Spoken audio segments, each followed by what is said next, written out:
Hey guys, what's going on? Nivens here. Time for your weekly rock wind-up. Of course, the big news this week was the announcement of the Rock and Roll Hall of Fame 2015 inductees, and to many a surprise, Green Day first-year balladers showing up.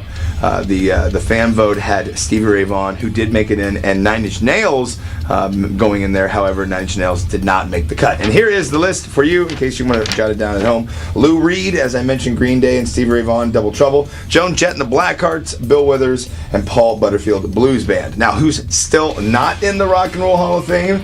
Judas Priest, Iron Maiden, Deep Purple, Motorhead, Jello Biafra, Dead Kennedys, Melvins. I mean, the list goes on and on and on. So I think for many of people, there still is this question of who decides this stuff?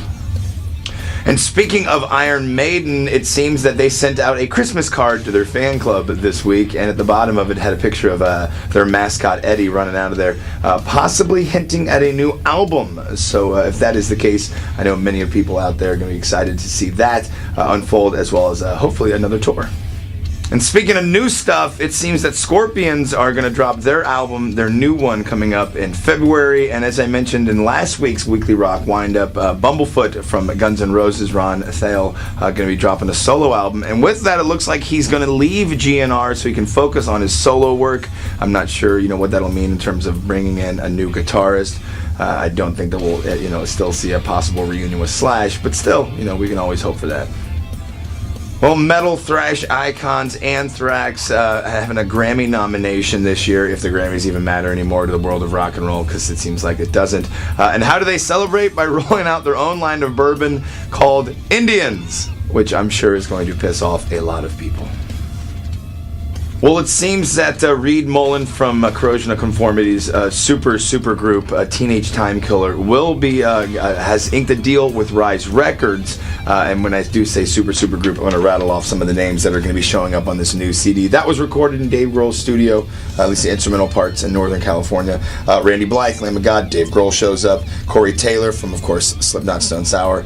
Jello Biafra, Neil Fallon from Clutch, Lee Ving from Fear, Nick Oliveri. I mean, the list goes on and on and on from so many people. Doyle, Wolfgang, Von Frankenstein from the Misfits. So no word on the exact date as to when this album will drop. And then the whole tour aspect of it, too. They're not entirely sure how they'll work that out, but maybe do something on Jimmy Kimmel or something like that, they're saying. But this definitely looks pretty exciting and promising. And that is it for your Weekly Rock Wind-Up for 2014, man. I'm on vacation next week to celebrate Christmas with the fam and all that, so there won't be another one. But again, as I mentioned last night on stage at Twisted Christmas, thank you for an amazing year, for all the Lodo shows. Twisted Christmas, obviously, Freakers Ball, that little thing called Rockfest. So much is lined up already for 2015, so let's get out there and keep rock alive. I know you guys will. So again, thank you very much, and Merry Christmas, Happy Hanukkah, Happy Kwanzaa, Festivus for the rest of us, and if you're an atheist like Asshole Bob, enjoy next Thursday off. Nivens, have a great weekend. Peace. I find that if you go to the mall and do this, they don't like that.